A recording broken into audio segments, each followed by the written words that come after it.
Hi friends, இப்போ நம்ம மகாநதி பார்க்க போகிறோம். மகாநதியில் அம்மா பொண்ணோட ஸ்டேஜ் பர்ஃபார்மன்ஸை பற்றி தாங்க பார்க்க போகிறோம். அதாவது இவங்க 2 பேரும் டான்ஸ் ஆடினதுக்கு அப்புறமா சரிப்பா என் அம்மாவும் பொண்ணும் எந்த அளவுக்கு புரிஞ்சு வச்சிருக்கீங்கன்னு செக் பண்ணி பார்க்குறோம்னு சொல்லிட்டு 2 பேர்த்தையும் நிற்க வச்சு 3 கொஸ்டின் கேட்போம். 3 பேரும் 3துலேயும் எத்தனை ஆன்சர் பண்ணுறாங்களோ அவங்க தான் வின்னிங் அப்படின்னு சொல்கிறாங்க. டான்ஸையும் இதையும் கம்பேர் பண்ணி நாங்கள் ப்ரைஸ் கொடுப்போம்னு சொன்னோடனே இவங்க யோசிச்சுட்டே இருக்காங்க. ஐயோ காவேரியை பற்றி நமக்கு ஒன்றும் தெரியாதே அப்படின்னு சொல்லிட்டு அவங்க நினைக்க இவங்க நினைக்கன்னு சொல்லி விஜய் ஒரு பக்கம் நினச்சிட்டாரு. அதுக்கப்புறம் ஸ்டேஜில் ஏறுங்கப்பா அப்படின்னு சொன்னோன்னே ஏறினோடனே நம்ம காவேரிக்கு ரொம்ப பிடிச்ச இடம் எதுன்னு சொல்லி கேட்குறாங்க. என்ன அவள் சும்மா இருக்க டைமில் என்ன பண்ணுவா, ஷாப்பிங் தான் அப்படின்ட்டாங்க. உடனே நம்ம காவேரியும் சூப்பராக ஆன்சர் பண்ணிட்டாங்கங்க.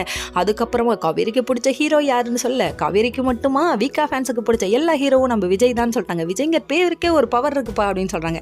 அதுக்கப்புறம் சொன்னதுக்கப்புறமா அப்பான்னு எழுத அவங்க சூப்பராக ஆன்சர் பண்ணிட்டீங்க அப்படின்னு சொல்கிறாங்க.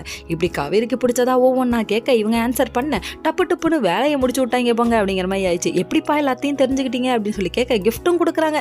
கிஃப்ட் கொடுத்தானே இவங்க ஹாப்பியாக ஆகிட்டு அதுக்கப்புறம் சாப்பிட்லான்னு ரெஸ்டாரண்ட்டுக்கு வர எப்படிப்பா இவ்வளோ டக்குன்னு நீங்கள் ஆன்சர் பண்ணீங்க, அதுதாங்க என்னால் நம்ப முடியலன்னு சொல்லி கேட்க பெத்த அம்மாவுக்கு பிள்ளைய பற்றி தெரியாதான்னு சொல்ல டப்புக்குன்னு இப்படி வாய விட்டியேமா அப்படிங்கமாயிடுச்சு. இல்லைம்மா நீ டீச்சராக ஒரு நாள் இப்போ அம்மாவா நடிச்சல அதை சொல்கிறேன் அப்படின்றாங்க.